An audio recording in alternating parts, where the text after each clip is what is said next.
అందరికీ నమస్కారం అండి. వీడియో నచ్చితే లైక్ చేయండి, షేర్ చేయండి. ఫస్ట్ టైం నా ఛానల్ చూస్తున్నట్లయితే సబ్స్క్రైబ్ చేసుకోండి. ఒక్కరి యొక్క జననము చాలా ఆశ్చర్యంగా ఉంటుంది. అది ఈశ్వరుని యొక్క అనుగ్రహం. దాన్ని ఆ పవిత్రమైన కోణంలో వినవలసి ఉంటుంది. పుంజక స్థల అనబడేటటువంటి ఒక చాలా అందగత్తె అయినటువంటి అప్సరస ఒక ఆమె ఉండేది. ఆమె కామరూపిణి. ఆమెకి ఒకానొకప్పుడు ఒక శాపం కలిగింది. అందుచేత ఆమె వానరకాంతగా జన్మించింది. వానరకాంతగా కుంజరుడనబడేటటువంటి ఒక మహాయోధుడికి జన్మించింది. ఆవిడ్ని కేసరి అనబడేటటువంటి మరొక యోధుడికి ఇచ్చి వివాహం చేశారు. కోతికి కేసరి అన్న పేరు ఎలా వచ్చింది? మళ్ళీ మీరు దాన్ని జాగ్రత్తగా తెలుసుకుంటే, కేసరి అంటే సింహం.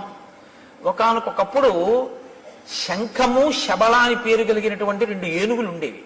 అవి భరద్వాజ మహర్షి యొక్క ఆశ్రమ ప్రాంతంలో ఋషుల్ని చాలా ఇబ్బంది పెట్టి రాత్రికి రాత్రి వచ్చి ఆశ్రమాల మీద పడి ఆశ్రమాలని ధ్వంసం చేస్తుండే. ఆ 2 ఏనుగుల్ని నిగ్రహించగలిగినటువంటి బలవంతుడెవరు అని ఆలోచిస్తున్న కాలంలో ఈయన అంజనాదేవి భర్త అయినటువంటి వానరుడు ఆ 2 ఏనుగులతో యుద్ధం చేసి వాటిని మట్టు పెట్టాడు. 2 ఏనుగుల్ని ఏకకాలంలో చంపినవాడు కాబట్టి భరద్వాజ మహర్షి సింహం లాంటి వాడివి అని కేసరి అని బిరుదునామం ఇచ్చారు. ఆ బిరుదునామమే ఆయనకి లోకంలో ఉండిపోయింది. ఉండిపోయిన ఆ కేసరికి అంజనాదేవినిచ్చి వివాహం చేశారు. ఎవరి అంజనాదేవి? పుంజక స్థల అన్న అప్సరసయే. ఆమె శాపవశాత్తు కుంజరుడికి వానరకాంతగా జన్మిస్తే ఆ వానరకాంతనే తీసుకొచ్చి ఈ కేసరికి ఇచ్చి వివాహం చేశారు. ఆమె పేరు అంజన. ఇప్పుడు ఈమె ఒక అప్సరస, కానీ వానరకాంతగా ఉంది. చాలా గొప్ప అందగత్తె, కామరూపిణి. ఆమె ఎప్పుడు ఏ రూపం కావాలంటే ఆ రూపాన్ని పొందుతుంది. ఆమె ఒకనాటి సాయంకాలం ఒక పర్వత శిఖరం మీద నిలబడి ఉండగా వాయువు మనసా వచ్చి ఆమెని కౌగిలించుకున్నాడు. ఎవడి ధూర్తుడు నా పాతివ్రత్యాన్ని భంగపరిచే ప్రయత్నం చేసినవాడు అని ఆవిడ అడిగింది. అడిగితే ఆయన వెంటనే ఒక మాట చెప్పారు. ఆయన అన్నారు, ఎందుచేతనంటే చాలా గొప్ప కారణజన్ముడు రావాలి. ఆయన వస్తే తప్ప రామాయణాన్ని ఒడ్డుకు చేర్చడం ఒక సాధ్యం కాదు. కాబట్టి ఇప్పుడు శివతేజస్సు, వాయువు శివుని యొక్క అష్టమూర్తుల్లో ఒకటి. అంత తేలికగా ఆ అవతారం రావడం సంభవం కాదు. చాలా జాగ్రత్తగా క్షేత్రమునందు చేరవలసి ఉంటుంది. అది సుబ్రహ్మణ్యోత్పత్తిలాగా. మహాపతివ్రతవు అన్న కీర్తి నీకుంది. అమ్మా, నీ కీర్తిని చెరపడానికి వచ్చిన వాణ్ణి కాదు. దేవతా కార్యము నిర్వహింపబడడానికి ఒక అత్యంత తేజోవంతుడైనటువంటి పిల్లవాడు ఒకడు వానరుడిగా జన్మించాలి. నువ్వు వానర కాంతగా ఉన్నావు కాబట్టి నా తేజస్సుని మనసా చేరుస్తాను. అప్పుడు నువ్వు ఆ తేజస్సుని లోపల వానరంగా వృద్ధి చేసి ప్రసవించవలసి ఉంటుంది. ఆ వానర రూపంతో వచ్చినటువంటి ఆ తేజో రూపం రేపు రామకార్యానికి ఉపయోగపడుతుంది. కాదు, తదనంతరం లోకంలో రామచంద్రమూర్తిని నమ్ముకున్న ప్రతిభాన్ని రక్షిస్తుంది. యుగాలు మారిపోయిన అంతటి మహానుభావుడు ఇప్పుడు పుట్టవలసి ఉంది.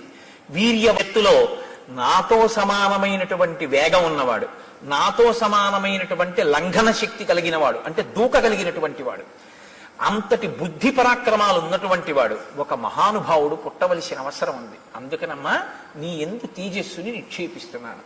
ఇప్పుడు తల్లి అంతటి మహాపురుషుడికి తల్లి కావడానికి అంగీకరించింది. ఎందుకని? ఆమెకి వానర రూపం శాశ్వతం కాదు, ఆవిడ విడిచిపెట్టేస్తుంది.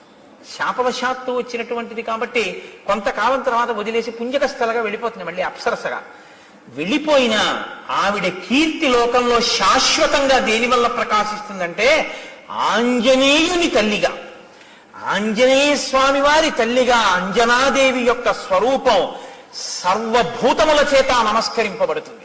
ఒక అప్సరస ఇంత నమస్కార యోగ్యతని పొందడం అసాధారణమైనటువంటి విషయం. అందుకే అంజనాదేవి తల్లిగా అంత కీర్తిని పొందుతాం. అందుకే యశస్విని అన్నారు. అమ్మా, అటువంటి బిడ్డని కడుపున పుట్టబోతున్నాడు. ఆవిడ చాలా సంతోషించి ఒక వానరాన్ని ఒక గుహలో ప్రసవించింది. నేను మీకు మనవి చేశాను ఉత్తర కాండలోంచి. పుట్టగానే హనుమ, నువ్వు సూర్యమండలానికి ఎగిరావు పండు అనుకుని సూర్యబింబాన్ని. ఆ సూర్యబింబాన్ని చెనకుతున్న సమయంలో ఇంద్రుడు నిన్ను వజ్రం పెట్టి కొట్టాడు. ఆ వజ్రపు దెబ్బకి నువ్వు పర్వత శిఖరముల మీద పడితే నీ ఎడమ దవడ సొట్టపడింది. తన వజ్రాయుధపు దెబ్బ చేత సొట్టలు పడినటువంటి హనువులు అంటే ఆ దవడలు కలిగిన వాడివి కాబట్టి నిన్ను తన గౌరవార్థం హనుమా అని పిలుస్తారు అని ఆనాడు ఇంద్రుడు అన్నాడు.